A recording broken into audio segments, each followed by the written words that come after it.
الحمد للہ نحمده ونستعینه ونستغفره ونؤمن به ونتوکل علیہ. اس کی مائک کی آواز اگر تیز کر دیں تو تھوڑا میرے گلے پہ زور کم آئے گا نا. الحمد للہ نحمده ونستعینه ونستغفره ونؤمن به ونتوکل علیہ ونعوذ باللہ من شرور انفسنا ومن سیئات اعمالنا.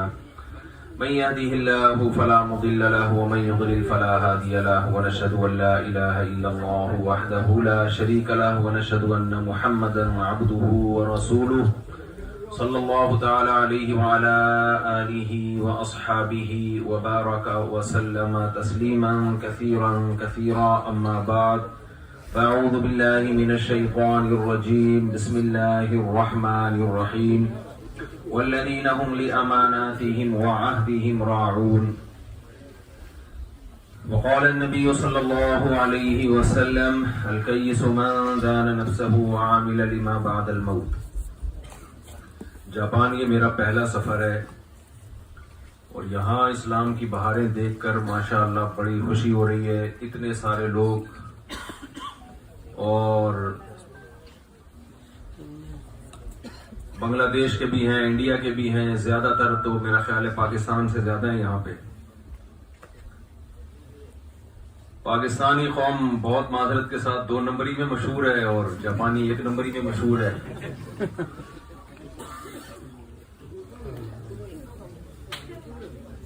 اب جب پاکستان اور جاپان کا ملاپ ہوگا تو یا تو یہ بھی 2 نمبر ہو جائیں گے یا پھر یہاں پر ہم 1 نمبر ہو جائیں گے. تو کوشش کریں بجائے ان کو 2 نمبر کرنے کے خود معاملات میں ان جیسے ہو جائیں.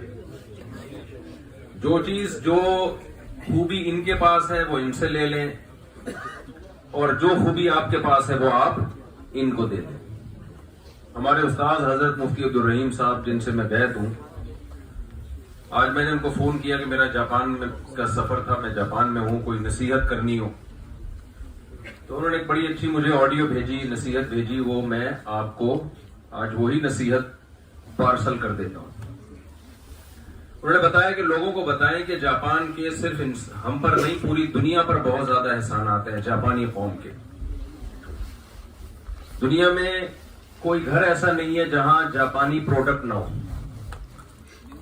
اور اگر کسی چیز پہ لکھا ہوا ہو میڈ ان جاپان, بشرطے کہ وہ جاپان میں ہی لکھا ہو, کیونکہ بعض دفعہ چیز پاکستان میں جھڑیاں بازار میں بنتی ہے اور اس پر میڈ ان جاپان لکھ دیا جاتا ہے. تو وہ میڈ ان جاپان بھی پاکستان میں ہی لکھا گیا ہو تو اس چیز کو لوگ آنکھ بند کر کے لے لیتے. آج ہم کتنی جاپان کی چیزوں سے فائدہ اٹھا رہے ہیں.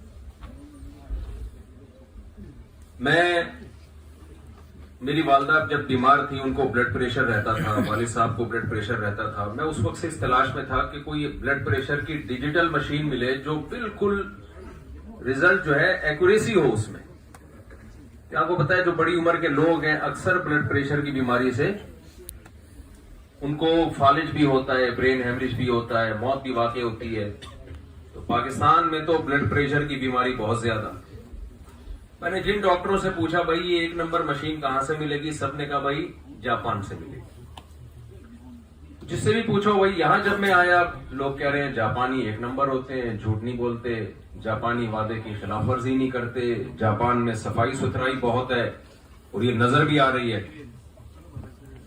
تو بھائی اس قوم کا دنیا پر بھی احسان ہے, ہم پر بھی احسان ہے کہ ہم جب کوئی جاپانی چیز ملتی ہے تو ہم اسے آنکھ بند کر کے لے لیتے ہیں. نہیں لیتے تو وہ مہنگی ہونے کی وجہ سے نہ لے رہے ہوں, لیکن جس کی دسترس میں ہوتی ہے وہ لے لیتا ہے. تو اس سے پتا چلتا ہے بھائی اللہ نے دنیا میں ان کو دنیا کا امام بنایا ہے. یہ تو امریکہ نے ہیروشیما ناگاساکی پہ بم برسا دیے تھے, جس کے بعد فوجی لحاظ سے یہ کمزور ہو گئے, ورنہ فوجی طاقت میں بھی یہ دنیا میں سب سے آگے نکل جاتے اگر وہ ایٹمی دھماکہ, ایٹمی حملہ نہ ہوتا. لیکن یاد رکھو دنیا میں ہر چیز ہر ایک کے پاس نہیں ہوتی ہے. ہمارے ساتھ مسئلہ یہ ہے کہ ہم جب یہ سمجھتے ہیں نا کہ ایک قوم کے پاس ایک چیز ہے تو جو چیز اس کے پاس نہیں ہوتی ہم وہ بھی اس سے لینا شروع کر دیتے ہیں. آج غیر مسلموں کے پاس دنیا کا علم ہے, سائنس ہے, ٹیکنالوجی ہے, ہر چیز میں وہ آگے ہیں. لیکن یہ بات خوب اچھی طرح سمجھ لو، ان کے پاس اللہ کی تعلیمات اور رسول صلی اللہ علیہ وسلم کی، اللہ کے سفیروں کی تعلیمات نہیں ہے۔ انسان کی زندگی کے دو پہلو ہیں، دونوں ٹھیک ہوں گے تو انسان سکون کی زندگی گزارے گا، دونوں پہلوؤں میں سے ایک میں بھی کمی ہوگی تو یا تو آخرت خراب ہوگی یا دنیا خراب ہوگی اس کی۔ ہماری زندگی کے دو پہلو ہیں، ایک ہم انسان ہیں مادی اعتبار سے۔ مادی اعتبار کا کیا مطلب ہے؟ ہماری دو آنکھیں ہیں، تو گدھے کی بھی ہوتی ہیں کہ نہیں ہوتی؟ آپ لوگ نے ہاں میں ہاں ملانی ہے نا، اگر ہوتی ہیں دو آنکھیں تو گدھے کی بھی ہوتی ہیں۔ ہمیں کھانا کھانے کی ضرورت ہے تو کیا گدھا کھانا نہیں کھاتا؟ ہمارا معدہ ہوتا ہے تو کیا کتوں کا معدہ نہیں ہوتا؟ ہمارے دانت ہوتے ہیں چبانے کے لیے تو کیا شیر کے نہیں ہوتے؟ شیر کے بھی ہوتے ہیں۔ جنسی خواہش انسانوں میں بھی ہوتی ہے، جانوروں میں بھی ہوتی ہے، گھر بنا کے جانور بھی رہتے ہیں اور انسان بھی رہتے ہیں۔ تو فرق کیا ہے بھائی انسان میں اور جانور میں؟ انسان میں اور جانور میں فرق ہے تہذیب کا۔ تہذیب سمجھتے ہیں؟ انسان مہذب ہے، جانور مہذب نہیں ہوتا۔ انسان اچھا بھی ہوتا ہے، برا بھی ہوتا ہے، جانور اچھا اور برا نہیں ہوتا۔ کبھی آپ نے کہا، کسی نے کہا میرا یہ کتا جو ہے بہت نیک کتا ہے بھائی، نیک آدمی ہے یہ، یا نیک کتا ہے۔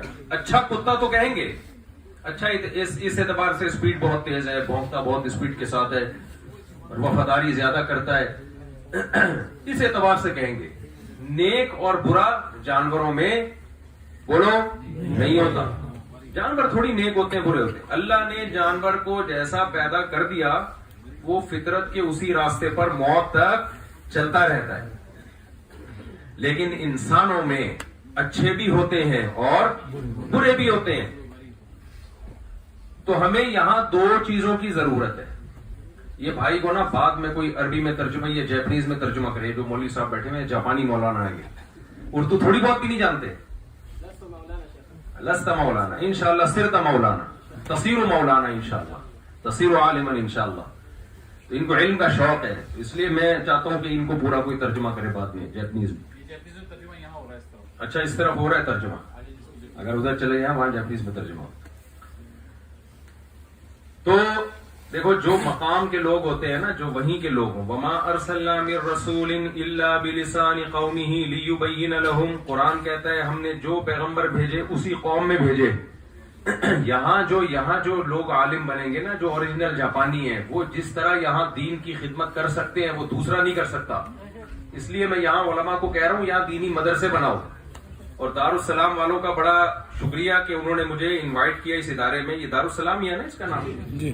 ارشاد صاحب کا خصوصی شکریہ، یہاں کی انتظامیہ کا بہت شکریہ، اللہ ان کو جزائے خیر دے۔ اور یہ جو عمل انہوں نے کیا، اس میں اگر کوئی بھی خیر ہو اللہ اس کے لیے، ان کے اس عمل کو ان کے لیے صدقہ جاریہ بنائے، اور تمام لوگوں کے لیے جو یہاں تعاون کرتے ہیں صدقہ جاریہ بنائے اللہ تعالیٰ۔ تو بھائی میں یہ عرض کر رہا تھا، انسانوں میں نیک بھی ہوتے ہیں اور انسانوں میں برے بھی ہوتے ہیں۔ اب نیک بننے کے لیے دو چیزوں کی ضرورت ہے۔ دو طرح کی نالج اگر آپ کے پاس نہیں ہوگی تو آپ اچھے انسان نہیں بن سکتے۔ چند اچھی صفات تو پیدا ہو جائیں گی، مکمل اچھے انسان نہیں بن سکتے۔ اب غیر مسلموں میں کے پاس وہ دونوں علم نہیں ہے، اس لیے ان کے اندر چند اچھی صفات تو پیدا ہو گئی ہیں، بہت ساری، بلکہ چند نہیں بہت ساری اچھی صفات پیدا ہو گئی ہیں، لیکن جو وہ تمام اوصاف جس سے انسان اچھا انسان بنتا ہے، وہ تمام اوصاف کے لیے جو علوم چاہیے اور جو چیزیں چاہیے وہ صرف پیغمبروں کے پاس وہ علم ہے، وہ پیغمبروں کے سوا کسی کے پاس وہ علم نہیں ہے۔ وہ کون سی دو علم ہے، دو چیزیں ہیں جن سے ہمیں پتا چلے کہ ان کو سیکھنے کے بعد انسان اچھا انسان بنتا ہے؟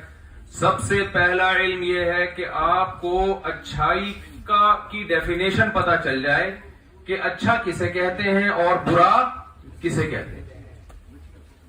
ساری دنیا کے سارے انسان مل کے اگر یہ ایکسپلین کرنا چاہیں کہ اچھائی کی ڈیفینیشن کیا ہے، جب تک اللہ سے نہیں پوچھیں گے انسان عقل سے یہ فیصلہ نہیں کر سکتا، ناممکن ہے۔ چند چیزوں کا تو پتہ چل جاتا ہے، جھوٹ بری چیز ہے، بس دھوکہ دینا بری چیز ہے. لیکن اگر آپ عقل سے فیصلہ کرو نا تو بعض دفعہ عقل جھوٹ کو اچھا بنا کے پیش کر رہی ہوتی ہے، دھوکہ دینے کو اچھا بنا کے پیش کر رہی ہوتی ہے. ساری چیزیں عقل سے نہیں پتہ چلتی ہیں. یہی وجہ ہے کہ دنیا میں جو اچھی قومیں سمجھی جاتی ہیں وہ بھی تباہی کی طرف جا رہی ہیں، وہ بھی تباہی کی طرف جا رہی ہیں. حالانکہ ان کے اندر تو کوئی دیکھنے میں کوئی برائی لگتی نہیں ہے، لیکن انہوں نے اللہ سے نہیں پوچھا، اللہ کے پیغمبروں سے نہیں پوچھا، اللہ کے پیغمبروں پہ ایمان نہیں لے کر آئے، جس کی وجہ سے ان کو یہ پتہ ہی نہیں چل رہا ہے کہ اچھا کیا ہے اور برا کیا ہے. تو سب سے پہلے ہمیں اللہ کی ضرورت، اللہ کے پیغمبر. دیکھو اللہ براہ راست ہم سے بات نہیں کرتا، اللہ اپنے سفیروں کو بھیجتا ہے انسانوں میں. اللہ یصطفی من الملائکۃ رسلا ومن الناس. اللہ کہتا ہے میں لوگوں سے ڈائریکٹ بات نہیں کرتا، میں انسانوں میں کسی کو سلیکٹ کرتا ہوں تاکہ وہ میرا پیغام انسانوں تک پہنچائے، اور فرشتوں میں بھی کسی کو سلیکٹ کرتا ہوں تاکہ وہ اللہ کا پیغام پیغمبروں تک پہنچائے. اللہ نے فرشتوں میں جبریل کو سلیکٹ کیا تاکہ وہ اللہ کا پیغام پیغمبروں تک لے کر جائیں، اور انسانوں میں اللہ نے آدم کو سلیکٹ کیا، نوح علیہ السلام، ابراہیم علیہ السلام، اسماعیل علیہ السلام، اسحاق علیہ السلام، اور الیاس علیہ السلام، اور صالح علیہ السلام، ہود علیہ السلام، داؤد علیہ السلام، سلیمان علیہ السلام، یوسف علیہ السلام، یعقوب علیہ السلام، اور اسحاق علیہ السلام، اسماعیل علیہ السلام. بے شمار پیغمبر اللہ نے بھیجے، اور آخر میں محمد صلی اللہ علیہ وسلم کو اللہ نے منتخب کیا کہ میں اپنے بندوں کو دو باتیں بتاؤں گا. نمبر ایک، اچھائی کہتے کس کو ہیں. نمبر دو، اس اچھائی پہ چلنے کے لیے جو انسان کو ترغیب چاہیے، کس بیس پہ وہ چلے گا اچھائی پہ، وہ علم بھی کس کے پاس ہے، اللہ کے پاس ہے. تو بھائی آپ لوگ یہاں جاپان میں رہتے ہو، یہاں بہت زیادہ سائنسی ترقی ہے. جس کو جاپان کا پاسپورٹ مل گیا پاکستان میں کے حساب سے، وہ اس وقت جنت الفردوس میں. سمجھ رہے ہیں؟ ابھی ایک صاحب مجھ سے کہہ رہے تھے کہ میں جاپان میں رہتا ہوں، مجھے رشتہ نہیں مل رہا. میں نے کہا یہ ہو نہیں سکتا کہ آپ جاپان میں رہتے ہو اور پاکستان سے آپ کو رشتہ نہ ملے. لڑکی والوں کو جب پتا چلے گا لڑکا جاپان میں رہتا ہے تو ہو نہیں سکتا کہ رشتہ نہ دے. آپ یہ بولو آپ کو یہاں نہیں مل رہا، یہ بولو آپ، یہ ہو سکتا ہے. لیکن یہ نہیں ہو سکتا کہ آپ بندہ لڑکا جاپان میں رہتا ہو اور لڑکی پاکستان میں اور وہ رشتہ نہ دے رہے ہو. کیونکہ اس وقت پاکستان کے جو حالات ہیں، جو شخص پاکستان سے باہر جا کے رہ رہا ہے پاکستانیوں کی نظر میں وہ کامیاب ہے، اس کو اب جنت میں جانے کی ضرورت نہیں ہے. یہ پاکستانیوں کے جو حالات آپ کو پتہ ہی ہوں گے، جو کیا حالات چل رہے ہیں وہاں. آئے دن ڈکیتیاں، چوریاں، موبائل چھینا جا رہا ہے، جیب کترے گھوم رہے ہیں، بس میں جاؤ تو نیچے اترو تو بٹوا لائے، کسیوں قسم کے مسائل چل رہے ہیں. اللہ ہمارے ملک کی حفاظت کرے، ہمیں ایسے حکمران دے جو ایماندار ہوں. اور میں لوگوں سے کہتا ہوں بھائی دیکھو، ہمیں یہ جو اسلام برا نہیں ہے، لوگ سمجھتے ہیں کہ ہمارا چونکہ اسلامی ملک ہے نا اس لیے یہ حالات ہیں. نہ، یہ مطلب نہیں. اسلامی ملک کی وجہ سے حالات خراب نہیں ہیں. ہمارے ملک کے حالات خراب ہیں ان لوگوں کی وجہ سے جن کے پاس ہمارے ملک کی لگام ہے، جن کے ہاتھ میں.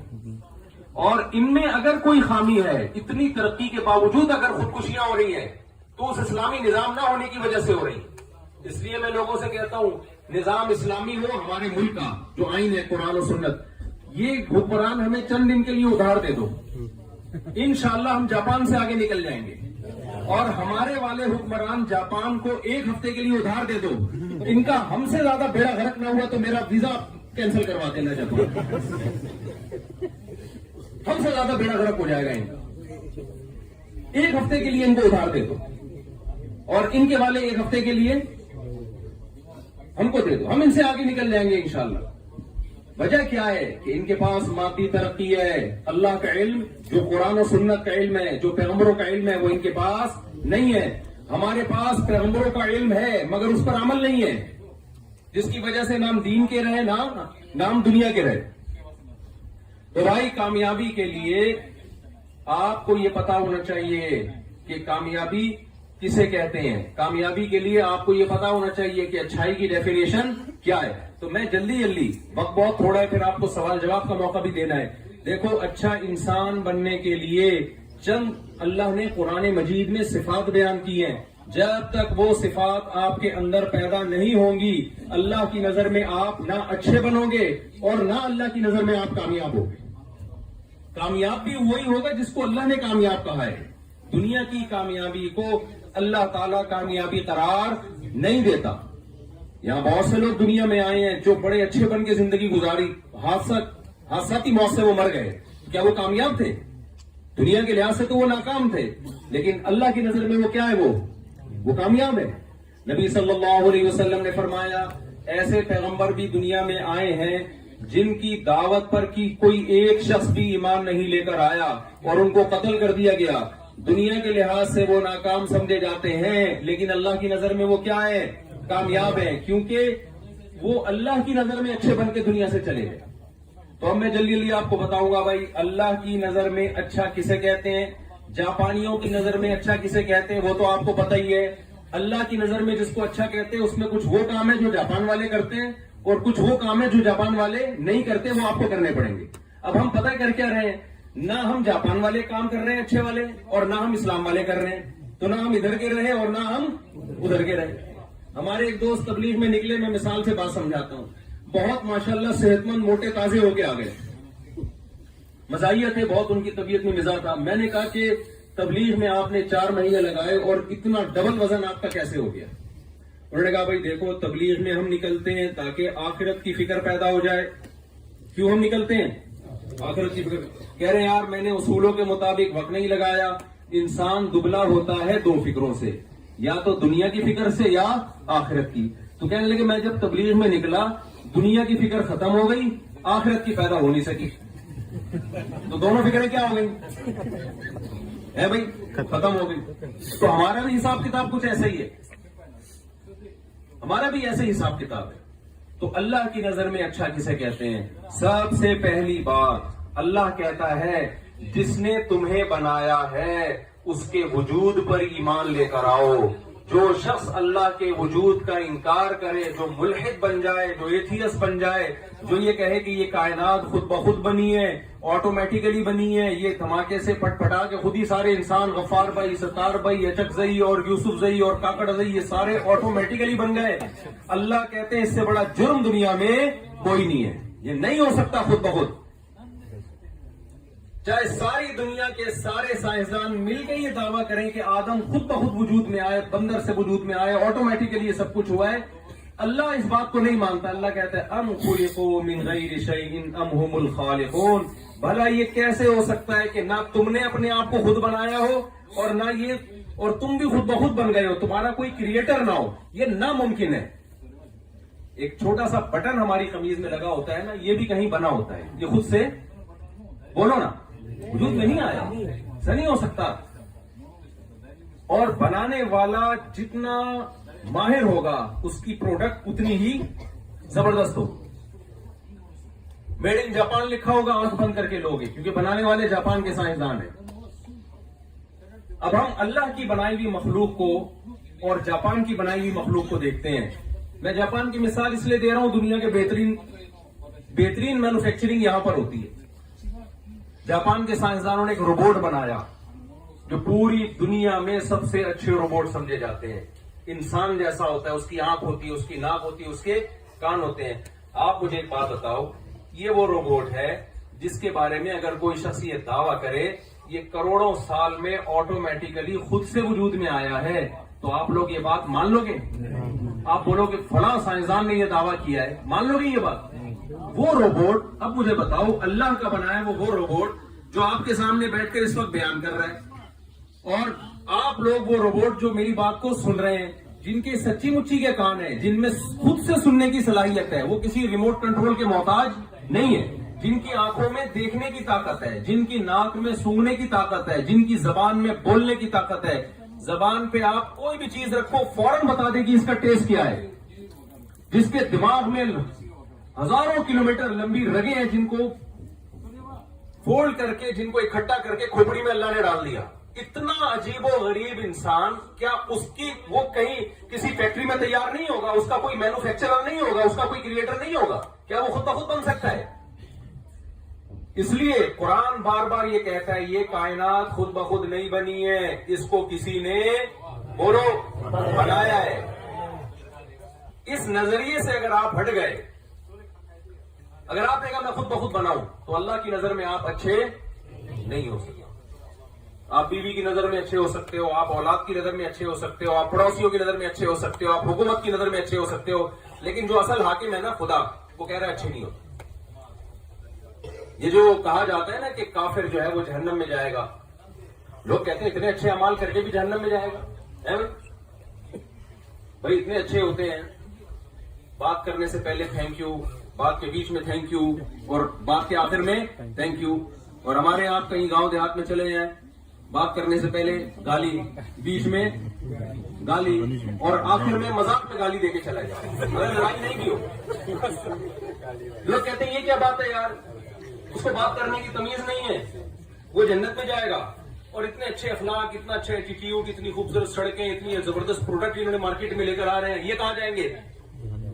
جہنم میں جائیں گے. بھائی اللہ کی نظر میں اچھائی میں سب سے پہلے یہ ہے کہ بنانے والے کے وجود کو تسلیم کرتے ہو یا نہیں کرتے. اگر بنانے والے کو نہیں مانتے تو بھائی آپ دنیا کی نظر میں اچھے ہیں، اللہ کی نظر میں اچھے نہیں ہیں. تو آخرت کی کامیابی دنیا نہیں دے گی، کون دے گا؟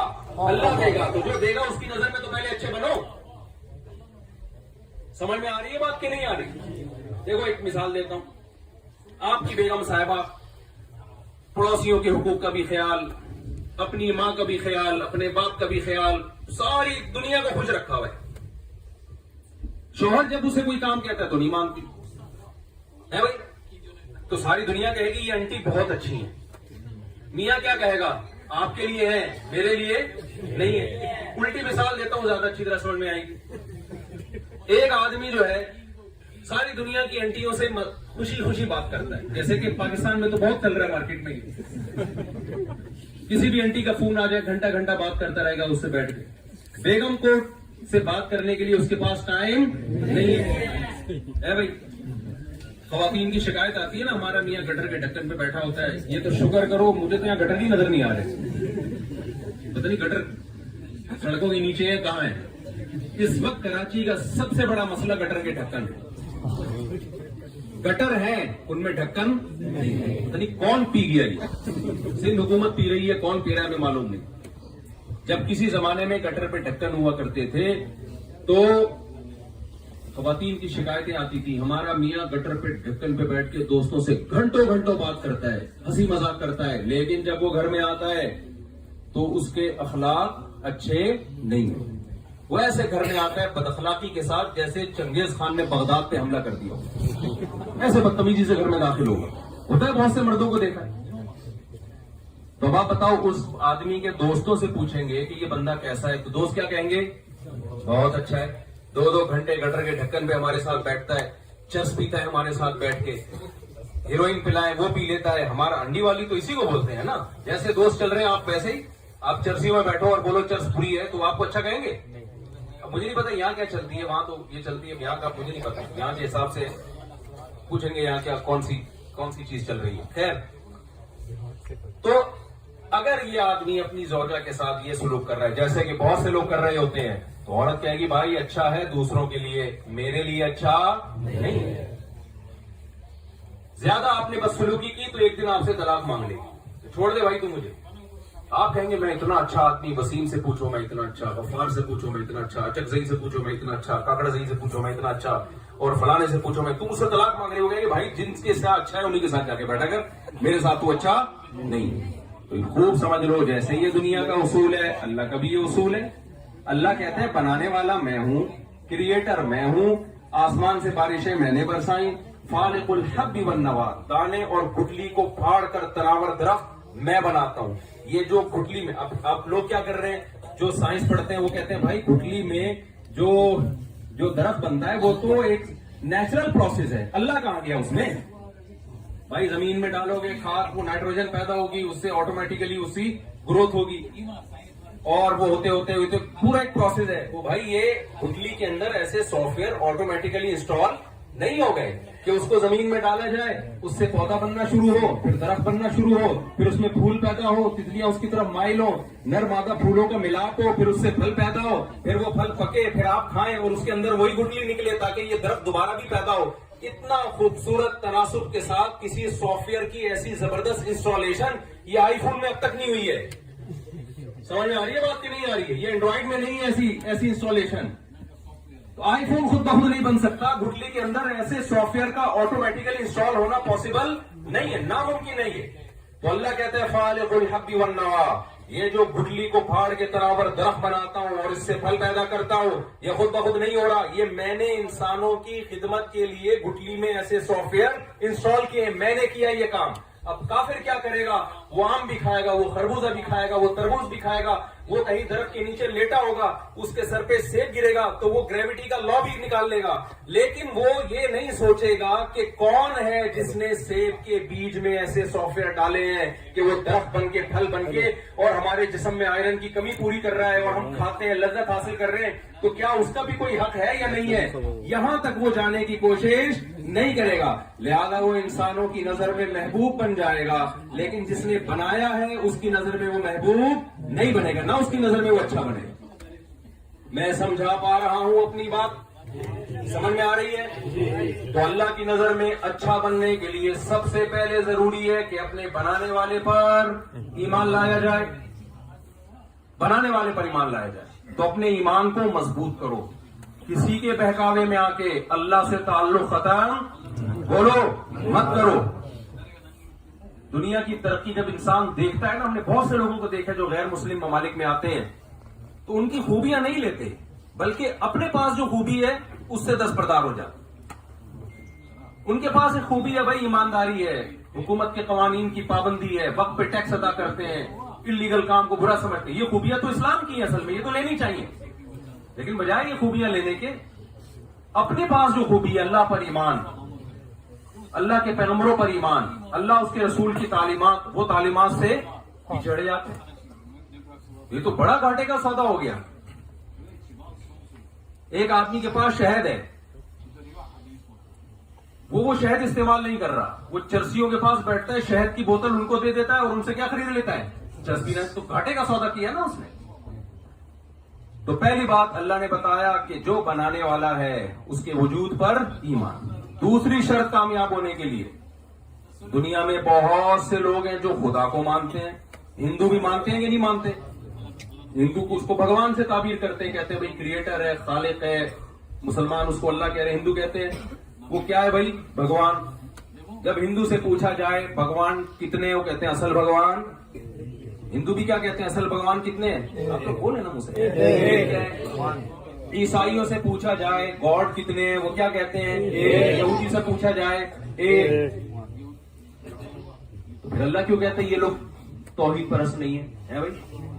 وجہ اس کی ہے کہ زبان سے بول رہے ہیں ایک, لیکن عمل سے ثابت کر رہے ہیں کہ ہم ایک کو نہیں مانتے. آج مسلمانوں میں بھی یہ شرک پھیل گیا. زبان سے کہتے ہیں ایک اللہ, اللہ کہتے ہیں جب ایک اللہ ہے تو اسی کو مانو.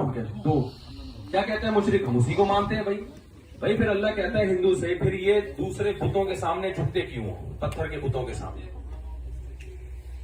یہاں کے ہندو پھنس جائے گا.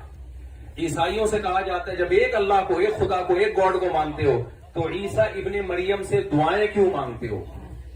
میں سمجھا پا رہا ہوں اپنی بات؟ تو وہ کہتے ہیں ہم ایک اللہ کو مانتے ہیں, لیکن اللہ نے بہت کچھ کرنے کا اختیار عیسیٰ ابن مریم کو دے رکھا ہے.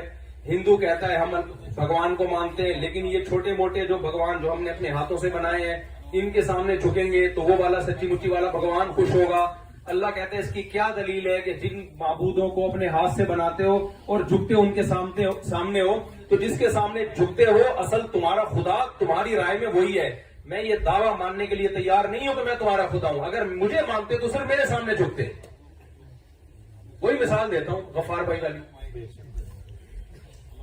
آپ گھر جاتے ہو, آپ کی بیوی آپ کی خدمت نہیں کرتی, آپ اسے بولتے ہو یہ کرو یہ کرو یہ کرو, وہ نہیں مانتی.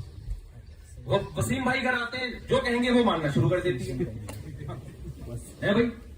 ستار بھائی گھر آئے, جو کہہ رہے ہیں چائے بناؤ بنا رہی ہے. شوہر کو غصہ آئے گا کہ نہیں آئے گا؟ شوہر کہتا ہے بیگم میں تمہارا شوہر ہوں تو کیا تم اس بات کو نہیں مانتی؟ مانتی ہوں. کیا تم میرے علاوہ بھی کوئی تمہارا شوہر ہے؟ نہیں جی، شوہر تو ایک ہی ہوتا ہے. آپ خوش ہو جاتے ہو، ماشاءاللہ. آئندہ سے یہ کس کی اطاعت کرے گی؟ میری اطاعت کرے گی. وسیم اور غفار کو یہ لفٹ نہیں کرائے گی. اس کے بعد آپ نے کہا اچھا بیگم ذرا چائے بنا کے لاؤ. نہیں بنا رہی. غفار نے بولا جا کے بنا رہی ہے. پھر آپ کو غصہ آئے گا، بیگم تمہارا شوہر غفار ہے نا میں ہوں؟ یہ شوہر میرے آپ ہیں، نادرا کا سرٹیفکیٹ ہے میرے پاس، میں صرف آپ کو مانتی ہوں. ایک دن آپ کو غصہ آئے گا، آپ بولو گے یہ جھوٹ بولنے کی ضرورت نہیں ہے. مت بولو کہ میں تمہارا شوہر ہوں. یہ جھوٹ زبان سے مت بولا کرو. جس کا عورت کا ایک شوہر ہوتا ہے تو اس شوہر کے مقابلے میں شوہر والی عزت اور شوہر والی محبت کسی اور کو نہیں دیتی. یاد رکھو، جس کا ایک معبود ہوتا ہے وہ معبود اور اللہ والی محبت اور جو کام اللہ کے ساتھ ہونے چاہیے وہ سلوک کسی اور کے ساتھ نہیں کرتا. جھکا صرف معبود کے سامنے جاتا ہے اور عبادت صرف معبود کی جاتی ہے. دعائیں صرف معبود سے مانگی جاتی ہیں. تو صرف یا اللہ مدد، سجدہ صرف اللہ کے سامنے اور حاجت روا مشکل کشا صرف اور صرف اللہ. نہ کسی قبر کے سامنے سجدہ کرنا ہے، نہ کسی بت کے سامنے سجدہ کرنا ہے، نہ کسی سے مرادیں ماننی ہے، نہ یا رسول اللہ مدد، یا نہ یا علی مدد، نہ یا غوث آدم مدد. مدد صرف کس سے مانگی جائے گی؟ اللہ سے مانگی جائے گی. جو اللہ کے علاوہ وَمَن يَدْعُ مَعَ اللَّهِ إِلَٰهًا آخَرَ، اللہ کہتے ہیں جو اللہ کے ساتھ کسی اور کو پکارے گا تو اللہ کہتے ہیں پھر مجھے پکارنے کی بھی ضرورت نہیں ہے، کیونکہ میں ہوں تو میں اکیلا ہوں. شوہر برداشت کرتا ہے اپنے شوہر ہونے میں شرکت؟ بیگم کہ آپ بھی میرے شوہر ہیں، وسیم بھی میرا شوہر. کوئی وسیم بھائی بیٹھے ہو تو پیش کی معذرت، ان کو عزت دے رہا ہوں میں. غصہ آئے گا نا شوہر کو، بھائی میں ہوں تو یہ کیا ہے؟ تو یاد رکھو، جیسے مرد سربراہ ہوتا ہے، مرد کیا ہوتا ہے؟ سربراہ. سربراہ اپنی سربراہی میں شرکت برداشت نہیں. ایک ملک کے 2 وزیر اعظم ہوتے ہیں، آرمی کے 2 چیف ہوتے ہیں. یہ کیسی بات ہے کہ اللہ برداشت کر لے بھائی؟ حدیث میں آتا انا اغیرکم، تم میں سب سے زیادہ غیرت مند میں ہوں، یعنی محمد صلی اللہ علیہ وسلم. پھر فرمایا مجھ سے بھی زیادہ غیرت مند کون ہے؟ اللہ کبھی اپنے ساتھ شرکت برداشت نہیں کرتا. جو اللہ کو مانے لیکن اللہ کے ساتھ مخلوق کو شریک کرے، اللہ کی نظر میں وہ اچھا نہیں ہے، چاہے اس کے اخلاق کتنے اچھے ہوں، چاہے وہ کتنا ہی اچھا شہری ہو. یہاں تک بات سمجھ میں آ گئی ہے؟ یہ تو ہے عقیدہ. تیسرے نمبر پہ اللہ کہتے ہیں کہ جو موت کے بعد کی زندگی کا قائل نہیں ہے، اللہ کی نظر میں وہ اچھا نہیں ہے. کیا مطلب؟ اللہ کہتے ہیں وَمَا خَلَقْنَا السَّمَاوَاتِ وَالْأَرْضَ وَمَا بَيْنَهُمَا بَاطِلًا. دیکھو اللہ نے اس کائنات کو بنایا اور انسان کو بنایا. اگر ہم یہ کہتے ہیں کہ موت کے بعد زندگی نہیں ہے تو اس کا مطلب ہم یہ کہہ رہے ہیں کہ حساب و کتاب، ہمارے عمل کا حساب و کتاب نہیں ہے. یہی مطلب ہوا. دنیا میں تھوڑی انصاف ملتا ہے بھائی، کسی کو پورا انصاف ملتا ہے دنیا میں؟ یہاں دنیا میں 100 انسانوں کے قاتل بھی ہیں لیکن وہ چھوٹ جاتے ہیں، اور جو بے گناہ ہے وہ پھانسی پہ لٹک جاتا ہے. تو صبح شام ہر دنیا کے ملک میں جج کو عالم الغیب تھوڑی ہوتا ہے، وہ تو گواہوں پہ فیصلہ کر رہا ہوتا ہے. اب گواہوں نے غلط گواہی دے دی، وہ لٹکا دے گا بندے کو. جج کا بھی قصور نہیں ہوتا. دنیا دار العمل ہے، یہ دار الجزا نہیں ہے.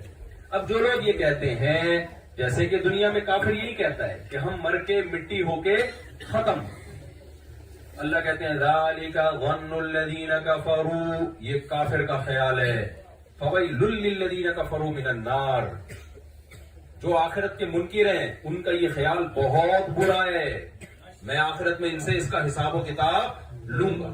سوال پیدا ہوتا ہے یہ اتنا بڑا جرم، آخرت کا انکار کہ اللہ کو غصہ آ رہا ہے اس پہ. بھائی چلو اللہ کے وجود کا کوئی انکار کر دے غصہ بنتا ہے، کیا خیال ہے؟ اللہ کے ساتھ کسی اور کو شریک کر لے غصہ بنتا ہے. لیکن آخرت کا انکار کرنے پہ اللہ کو غصہ آ رہا ہے. کیوں آ رہا ہے؟ اس لیے غصہ آ رہا ہے کہ اگر ہم آخرت کا انکار کر دیں تو یہ اس کی علامت ہے کہ اللہ نے اس کائنات کو بے مقصد پیدا کیا ہے، اس کا کوئی مقصد نہیں ہے، یہ فنا ہو کے ختم فنش. تو پھر سوال ہے اللہ تو نے بنائی کیوں تھی؟ دنیا میں جو بے مقصد کام کرتا ہے وہ برا کہلاتا ہے، جو با مقصد کام کرتا ہے وہ اچھا کہلاتا ہے. تو اللہ کہتا ہے اگر میں نے اس کائنات کو بنایا اور بے مقصد بنایا اور انسان کو ویسے ہی بنا دیا تو یہ میرے اوپر الزام ہے کہ میں ویسے ہی ایویں میں کام کر رہا ہوں. پنجابی میں کیا کہتے ہیں؟ ایویں. آپ نے کوئی بڑی زبردست عمارت بنائی اور بڑی زبردست مشین بنائی, بہت زبردست آپ کے کلاکاری تھی, وہ لوگ تعریف کر رہے ہیں کیا چیز, کیا بلڈنگ بنائی ہے آپ نے. اب لوگ آپ سے پوچھ رہے ہیں آپ نے یہ بلڈنگ کیوں بنائی؟ ارشاد بھائی نے نئی فیکٹری بنا لی فرض کر لو. لوگ پوچھ رہے ہیں آپ نے کیوں بنائی؟ ارشاد بھائی کہہ رہے ہیں ایویں ویسے ہی بنا کے. بولو گے یار یہ ویسے ہی کیا اتنا اس میں سریا لگا, بجری لگی اور لوگ تعریفیں کر رہے ہیں بھائی کیا زبردست فیکٹری بنائی, کیا زبردست بلڈنگ بنائی. مقصد کیا کہنا توڑ تاڑ کے برابر کر دوں گا, ختم کر دوں گا. تو یہ عقل مندی کا کام ہوگا؟ ہے بھائی ایویں بنا. تو جو لوگ یہ کہتے ہیں کہ ہم مرنے کے بعد مٹی ہو کے ختم, تو پھر سوال پیدا ہوتی ہے یہ بنی اس کائنات کو انسان کے علاوہ کوئی نہیں سمجھ سکتا, پھر یہ بنی کس کے لیے؟ شیر لومڑی کے لیے بنی. ان کو کیا پتا کائنات میں کیا ہو رہا ہے اور یہ کس اصولوں پہ چلتی ہے اور یہ کس, وہ تو اپنی زندگی گزار کے مر کے ختم. اس سوال کا جواب بھی دنیا میں کسی سائنٹسٹ کے پاس نہیں ہے. ظاہر ہے اس لیے نہیں ہے کہ وہ خود بنے ہوئے ہیں. بنانے والا بتاتا ہے کہ میں نے تمہیں کیوں بنایا, جو بنی ہوئی چیز ہوتی ہے وہ تھوڑی بتاتی ہے کہ میں کیوں بنی ہوں. آپ جاپان کے سائنسدانوں سے پوچھ رہے ہو, فرانس کے سائنسدانوں سے پوچھ رہے ہو, یونیورسٹی کے پروفیسر سے پوچھ رہے ہو ہم کیوں بنے ہیں, وہ تھوڑی بتائیں گے, وہ تو خود بنے ہوئے. مجھے بات بتاؤ, جب آپ گاڑی کوئی بنتی ہے, کسی کوئی کمپنی نئی گاڑی بناتی ہے, آپ گاڑی سے پوچھتے ہو کہ میں تم کیوں بنی ہو؟ بولو نا بھائی کیا ہو گیا؟ بنانے والی کمپنی سے پوچھتے ہو کہ یہ کیوں بنی ہے, وہ بتائیں گے یہ سامان لوڈ کرنے کے لیے بنی ہے یا بندے بٹھانے کے لیے. پاکستان میں اگر سامان لوڈ کرنے کے لیے بنی ہے تو بندے بیٹھیں گے اس میں, اگر بندے لوڈ کرنے کے لیے بنی ہے تو سامان رکھا جائے گا اس میں. کیونکہ وہاں ہم نے جو لوڈڈ گاڑیاں ہوتی ہیں نا اس میں بندوں کو بارات میں جاتے ہوئے دیکھا ہے, ٹرکوں میں باراتیں جا رہی ہیں, اور جو پیسنجر والی گاڑی ہیں اس میں سامان رکھا ہوا ہوتا ہے, سب کچھ سیٹ چل رہا ہے. لیکن اصولی طور پر جب کسی مشین کو بنایا جاتا ہے تو مشین تو خود بنی ہوئی ہے, مشین سے نہیں پوچھا جاتا آپ کو کیوں بنایا گیا, بنانے والے سے پوچھا جاتا ہے کہ اس کا مقصد کیا ہے. تو اس لیے بھائی اس سوال کا جواب انسانوں کے پاس نہیں ہے کہ ہم کیوں بنے, اس کا جواب کس کے پاس ہے؟ جس نے بنایا ہے, اللہ کے پاس ہے. وہ بتاتا ہے وَسَخَّرَ لَكُم مَا فِي السَّمَاوَاتِ وَمَا فِي الْأَرْضِ جَمِيعًا مِّنْهُ, جو کچھ آسمانوں میں اور جو کچھ زمین میں سب کا سب میں نے بنایا انسانوں کے لیے. تو ساری کائنات کا مقصد تو پتہ چل گیا کس کے لیے بنی ہے بھائی, انسان کے لیے. اب سوال پیدا ہوتا ہے انسان کو کس کے لیے بنایا؟ اللہ فرماتے ہیں میں نے انسان کو بنایا ہے آزمائش کے لیے, اما شاکرن و اما کفورا. یہ ماں کے پیٹ میں تھا, نہ سننے کی طاقت, نہ دیکھنے کی طاقت, نہ سمجھنے کی طاقت. پانی کے قطرے سے میں نے انسان کو بنایا. انا خلقنا الانسان من نطفة امشاج, ہم نے ایک ایسے پانی سے بنایا جس میں نہ دیکھنے کی طاقت, نہ سونگنے کی, نہ سوچنے کی, نہ سمجھنے کی. 9 مہینے کے اندر تیار کر کے ماں کے پیٹ سے باہر نکالا اور اس کے آنکھ, ناک, کان, دل, دماغ بنا دیے تاکہ ہم یہ دیکھیں کہ دنیا میں جانے کے بعد یہ مجھے یاد رکھتا ہے یا مجھے بھول جاتا ہے. جو یاد رکھے گا اور اس کے حکم کو فالو کرے گا وہ شاکرن شکر گزار کہلائے گا, اور جو بھول جائے گا وہ اللہ کی اصطلاح میں ناشکرا کہلائے گا. انسانوں کا ناشکرا نہیں, اللہ کا ناشکرا. تو اللہ کہتے ہیں کہ یہ کیسے ہو سکتا ہے؟ ام نجعل المتقین کالفجار, جو اچھا عمل کر کے آئے, مجھے یاد رکھ کے آئے, وہ بھی مر کے مٹی ہو کے ختم, اور جو برا عمل کر کے جائے, میرا انکار کر کے جائے, وہ بھی مٹی ہو کے ختم. فرمایا کہ کیف تحکمون ما لکم, تمہیں کیا ہو گیا, تم میرے بارے میں کیسے فیصلے کر رہے ہو؟ تو جو آخرت کا انکار کرتا ہے, اللہ کہتے ہیں یہ مجھے برا بھلا کہہ رہے ہیں کہ میں نے ایسے ہی بنا کے چھوڑ دیا, ظالم اور مظلوم کوئی انتقام نہیں. تو یہ الزام کس پر ہے بھائی؟ اللہ پر ہے. اس لیے اللہ نے اس کی سزا بہت سخت رکھی ہے. یہاں تک بات سمجھ میں آ گئی ہے؟ کوئی مشکل بات تو نہیں ہو رہی نا؟ سوال پیدا ہوتا ہے, اے اللہ, جزاک اللہ, سوال پیدا ہوتا ہے اے اللہ یہ کیسے ممکن ہے؟ ہم تو مر کے مٹی ہو کے کیا ہو جاتے ہیں؟ ختم. ہم تو جاپان کے سائنسدانوں سے پوچھیں گے جنہوں نے اتنی زبردست مشینیں بنائی, اگر وہ رپورٹ پیش کر دیتے ہیں کہ موت کے بعد دوبارہ زندگی سائنٹیفکلی ممکن ہے تو ہم مان لیں گے. کیا خیال ہے؟ لیکن جب ہم سائنسدانوں کے پاس جاتے ہیں وہ کہتے ہیں از اٹ پاسبل. جاپانی میں پتہ نہیں اس کو کیا کہتے ہیں. یہ ناممکن ہے کہ انسان مرنے کے بعد دوبارہ بولو زندہ ہو. میڈیکلی کہتے ہیں یہ ممکن بولو نہیں. میڈیکلی یہ ممکن نہیں. وجہ اس کی ہے کہ باڈی بھی ختم. دیکھو پورا جسم سلامت ہوتا, خالی دل ہوتا, ہو سکتا ہے کوئی مشین لگا کے دل چلا دیا جائے. کیا خیال ہے بھائی؟ تو کہتے ہیں میڈیکلی ممکن نہیں.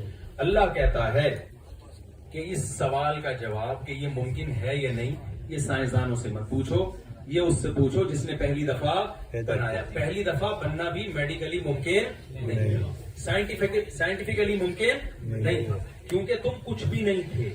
یہ کائنات بالکل بھی نہیں تھی. ہم کہتے ہیں دھماکے سے وجود میں آئی ہوگی. دھماکے سے آٹومیٹیکلی اتنا خوبصورت دھماکہ اور ایسی انرجی اور اتنا میٹیریل کہاں سے آیا کہ اس دھماکے کے بعد سورج, چاند, ستارے اور بارشیں اور سمندر میں مچھلیاں اور مچھلیوں کی خوراکیں اور انسان اور وسیم بھائی, غفار بھائی, ستار بھائی, یہ دھماکے کے نتیجے میں سارے اچک زئی, کاکڑ زئی اور مختلف قسم کے زئی اور جاپانی اور چائنی اور بکری اور پھل فروٹ اور بیلیں اور کریلے اور میٹھے انار اور یہ ساری چیزیں دھماکے کی پیداوار خدا کی قسم نہیں ہو سکتی. یہ اللہ کے ارادے کے نتیجے میں کائنات وجود میں آئی ہے. تو لخلق السماوات والارض اکبر من خلق الناس. اللہ کہتے ہیں اس پوری کائنات کو جس نے بنایا ہے وہ انسان کو دوبارہ کیوں نہیں بنا سکتا. تو یہ سائنسدانوں سے مت پوچھو کہ یہ عقلی طور پہ ممکن ہے یا نہیں. بنانے والے سے پوچھو, وہ تمہیں بتائے گا. جو پہلی مرتبہ پیدا کر سکتا ہے وہ دوسری مرتبہ بھی پیدا کر سکتا ہے. ہم ہر چیز پوچھ رہے ہیں سائنسدانوں سے, کچھ تاجروں سے پوچھ رہے ہیں, کچھ سائنسدانوں سے پوچھ رہے ہیں, کچھ یونیورسٹی میں پروفیسر سے پوچھ رہے ہیں. بھائی خدا سے پوچھو نا بھائی. وہ کہے گا جس نے منی سے انسان بنا دیا, ایک پانی کے قطرے سے بنا دیا. یہ تو ہم صبح شام دیکھ رہے ہیں کہ پانی کا قطرہ ماں کے رحم میں جا کے انسان بن کے نکلتا ہے, اس لیے ہم نے اس کی لاجک بیان کر دی.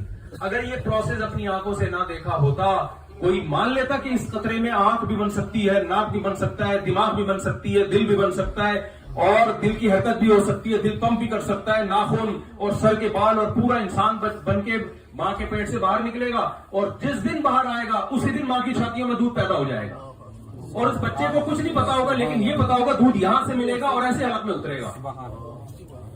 جس خدا نے یہ کیا ہے وہ دوبارہ زندہ کرنے پر قادر ہے. یا اکثر میں سورہ یاسین کا آخری رکوع سناتا ہوں. نبی صلی اللہ علیہ وسلم نے فرمایا موت کے بعد دوبارہ زندگی ہے. ہماری نظر میں ایمان کی بڑی ویلیو ہے, خوب سمجھ لو. لوگ آتے ہیں غیر مسلم ملکوں میں رہتے ہیں, ان کے اخلاق دیکھتے ہیں, اچھی بات ہے, بہت اچھے اخلاق ہیں, آپ بھی اختیار کریں, یہ تو اسلام کا حکم ہے, میں بھی اس پر بھی آؤں گا انشاءاللہ. لیکن پھر اپنا ایمان سے بھی ہاتھ دھو بیٹھتے کی نظر میں ایمان کی ویلیو نہیں رہتی. ایمان پہ کوئی کمپرومائز نہیں کرنا میرے بھائی. آخرت بڑی خطرناک ہوگی, بتا رہا ہوں, بہت خطرناک ہوگی آخرت. اللہ نہیں چھوڑے گا. ایک ہی تو چیز بچی اور بچا کیا ہے ہمارے پاس؟ مہنگائی کے ڈسے ہوئے ہیں ہم لوگ, کرپٹ حکمرانوں کو برداشت کر رہے ہیں. ایک کیا چیز رہ گئی ہے؟ ایمان رہ گئی. وہ بھی گیا تو گئے ہم تو, نہ دنیا کے نہ آخرت کے. تو نبی صلی اللہ علیہ وسلم کے پاس ایک غیر مسلم آیا. وہ گیا, بڑا ہوشیار تھا وہ. اس نے قبرستان کی پرانی ہڈی نکالی کسی مردے کی, بہت پرانا کوئی دفن ہوا ہوا نا, صدیوں پرانا, تھوڑی سی ہڈی باقی رہ گئی تھی. وہ نبی صلی اللہ علیہ وسلم کے پاس آیا اور کہنے لگا من یحیی العظام وہی رمیم. اے محمد صلی اللہ علیہ وسلم, آپ کہتے ہو اللہ ان مردوں کو دوبارہ زندہ کرے گا, حساب و کتاب کے لیے اپنے سامنے لے کر آئے گا. بھلا یہ ہڈی جو پرانی ہو گئی, بوسیدہ ہو گئی, سڑ گئی, اسے کون زندہ کر سکتا ہے؟ اس کا مقصد تھا محمد صلی اللہ علیہ وسلم کا مذاق اڑانا کہ یہ کیسی عجیب عجیب باتیں کرتے ہیں. نبی نے کہا تھا نا تم موت کے بعد دوبارہ زندگی ہے. موسیٰ علیہ السلام نے بھی کہا, داؤد علیہ السلام نے بھی کہا, آدم علیہ السلام نے بھی کہا, سلیمان, سارے پیغمبروں نے یہی کہا کہ موت کے بعد دوبارہ زندگی ہے. تو سب پیغمبروں کے ساتھ یہی مذاق اڑایا گیا. قرآن کہتا ہے ہر پیغمبر کو کہا گیا کہ اذا متنا وکننا ترابا وعظاما, بھلا ہم جب مر جائیں گے, مٹی ہو کے ختم, اور کیڑے ہماری لاش کو کھا کے ختم کر دیں گے, کیا ہم دوبارہ زندہ ہوں گے؟ میں نے مرغیاں پالی ہوئی ہیں نا, تو میں مرغیوں کے لیے کیڑے بناتا ہوں, کیونکہ مرغیوں کو کیڑے سے کیا ملتے ہیں؟ پروٹین ملتا ہے نا, تاکہ انڈا خاندانی قسم کا پیدا ہو. سمجھ رہے ہو نا؟ خاندانی انڈا، ایک تو انڈا ویسے ہی خاندانی چیز ہے، اوپر سے وہ اور خاندانی ہو جائے تو آپ جو کھائے گا پھر وہ خاندانی ہو جائے گا. تو مرغیوں کے لیے نا میں کیا تیار کرتا ہوں؟ کیڑے. اب وہ ہوتے ہی ہے کہ کھل کو پانی میں ڈال کے بھوسی ڈال کے اس کو 2-3 دن رکھو، اس پہ مکھیاں بیٹھتی ہیں. الحمدللہ ہمارے یہاں مکھیاں ہول سیل کے حساب سے. اچھا میں نے انٹرنیٹ پہ سرچ کیا، انہوں نے کہا کہ گوروں کے لیے اپنی مرغیوں کے لیے کیڑے ملتے ہی نہیں ان کو، کیونکہ ان کے یہاں مکھیاں نہیں ہیں. اب پاکستان میں لوگ مکھیاں پال رہے ہیں اور ان سے انڈے جو ہے نا ان کے سے کیڑے بنا کے باقاعدہ ایکسپورٹ کر رہے ہیں گوروں کو، وہ اپنی مرغیوں کو کھلاتے ہیں. اس سے پتا چلتا ہے بھائی کوئی چیز اللہ نے بیکار پیدا نہیں. مکھی بھی کسی نہ کسی انسان کی خدمت میں لگی ہوئی ہے. تبھی ان ملکوں میں مکھیاں نہیں ہیں. تو مکھیاں کہاں سے آ رہی ہیں؟ یہ لوگ ہم سے مکھیاں کے انڈے جو ہے نا ہم امپورٹ کر رہے ہیں. تو ہمیں وہاں مکھیاں پالنے کی ضرورت نہیں، وہاں خود ہی پلتی ہیں مکھیاں. تو میں نے کیا کیا، میں نے کھل لے کے رکھی، اس میں کیڑے تیار کیے. اب کیڑے تیار ہو گئے تو میں نے مرغی کو کھلائے. ایک آدمی آیا، اس کو بڑا ترس آیا کیڑوں کے اوپر. اس نے کہا مفتی صاحب یہ ظلم نہیں ہے، زندہ کیڑے مکھیاں کھا رہی ہیں، مرغیاں کھا رہی ہیں. تو میں نے فوراً جواب دیا. میں نے کہا آج مرغیاں ان کو کھا رہی ہیں، کل قبر میں یہ ہمیں کھائیں. یہ ظلم نہیں ہے، ظلم وہ ہے جو یہ ہم پہ کریں گے. اس لیے ان کو پہلے مرغیوں کو کھلاؤ. اصل تو قبر کے کیڑے ہیں جو کس کو کھائیں گے بھائی؟ ہم کو کھائیں گے. کیڑے پہ ترس کھانے کی ضرورت نہیں ہے. یہ بڑا ظالم ہوتا ہے، یہ نہیں دیکھتا یہ مفتی صاحب کی لاش ہے، یہ بریگیڈیئر کی لاش ہے، کرنل کی لاش ہے، وزیر اعظم کی لاش ہے، رکشے والی کی لاش ہے. کیڑا کسی پہ ترس نہیں کھاتا، اس لیے ہم تو اس کو کھائیں گے بھائی، یعنی خود نہیں مرغیوں کو کھلائیں گے.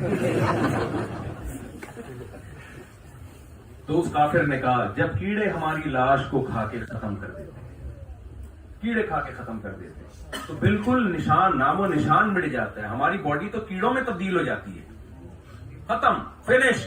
من یحیی العظام، تو ایسی کھائی ہوئی بوسیدہ پرانی ہڈیوں کو کون زندہ کرے گا؟ یہ اعتراض کس پہ ہوا؟ محمد صلی اللہ علیہ وسلم پہ. نبی نے اس اعتراض کا جواب نہیں دیا. کیوں؟ اس لیے کہ نبی تو پیغمبر تھے نا، میسنجر آف گاڈ تھے. آپ تو جو اللہ کی طرف سے وہی آتی وہ لوگوں کو بتاتے تھے، اس لیے آپ خاموش رہے. بھائی میرا کام تھا، نبی نے کیا کہا؟ میرا کام ہے اللہ کا پیغام تم تک پہنچا دینا. میں نے اللہ کا پیغام پہنچا دیا. تم اعتراض کرو، تم جانو، کون جانے؟ اللہ جانے. آپ کسی جگہ پہ ملازمت کرتے ہو، آپ کو باس نے کہا جا بھائی میرا یہ پیغام فلاں کو دے کر آ جا. آپ دے کر گئے، اس کو آیا غصہ، وہ آپ کو گالیاں دینے لگے. آپ بولے گا بھائی مجھے کیوں گالیاں دے رہے ہیں، میں تو جاب کرتا ہوں بھائی، میں تو باس کا پیغام تمہیں دے کر آؤں. جو لڑنا ہے کس سے جا کے لڑو، باس سے جا کے لڑو، مجھے کیوں برا بلا کہہ رہے ہو؟ محمد صلی اللہ علیہ وسلم میسنجر آف گاڈ تھے. تو اس کافر نے اعتراض کیا، ہمارے نبی نے خاموشی اختیار کی. کیونکہ